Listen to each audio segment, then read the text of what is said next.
Pagod ka na ba? Hindi yung simpleng pagod lang ha. Yung pagod na kahit natulog ka na, parang kulang pa rin. Yung pagod na hindi mo ma-explain.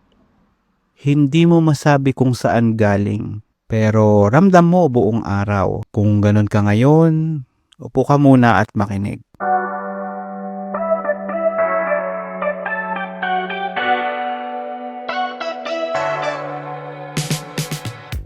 Alam mo yung gigising ka sa umaga, tapos ang unang thought mo, hindi good morning, kundi papasok na naman. Wala pang nangyayari sa araw mo pero parang pagod na pagod ka na. Hindi ka naman tamad, hindi ka rin pabaya.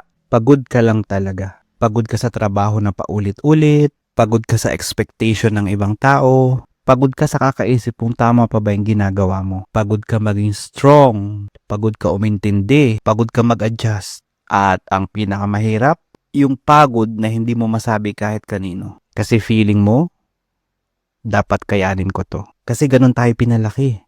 Magtiis, mag-adjust, magpatuloy, kahit ubos ka na. Pero alam mo yung hindi sinasabi? Hindi lahat ng pagod kailangan mong tiisin mag-isa. May araw na ganito ko. Walang nangyaring major problem. Walang drama, walang issue. Pero pagdating ng gabi, parang pagod na pagod ako. Tapos tinanong ko yung sarili ko, ano ang ginawa ko today? Pumasok, nagtrabaho, ngumiti, nakipag-usap, ayun, umuwi. Simple lang pero parang ubos na ubos ako. Doon ko na-realize hindi pala lahat ng pagod physical. May pagod na emotional, may pagod na mental, at yun yung mas mabigat.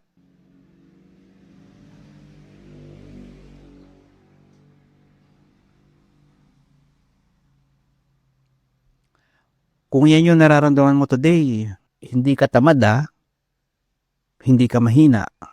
Pagod ka lang talaga. Yung pumapasok ka kahit walang gana. Yung nagtatrabaho ka kahit drained ka na. Yung sumasagot ka ng maayos kahit gusto mo nang manahimik. Yung ngumiti ka kahit hindi ka okay. Hindi maliit yun effort yun. Siguro sanay ka lang na hindi mo pinapansin yung ginagawa mo. Kasi hindi siya achievement. Hindi siya viral. Hindi siya pang success sa paningin ng iba. Pero hindi mo napapansin consistency yun. At mahirap yun Araw-araw ka lumalaban. Kahit tahimik ka lang. At minsan, yan lang ang meron ka. Walang recognition, walang good job, walang reward.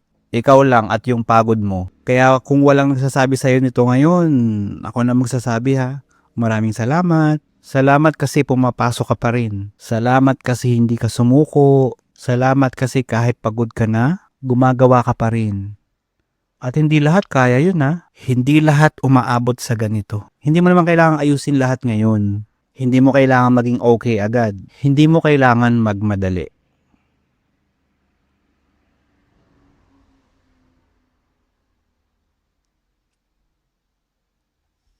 Pwede kang mapagod, pwede kang tumigil sandali, pwede kang huminga. Kung pagod ka ngayon, try mo to. Huminto ka sandali, ibaba mo yung phone mo, tapos humingang malalim.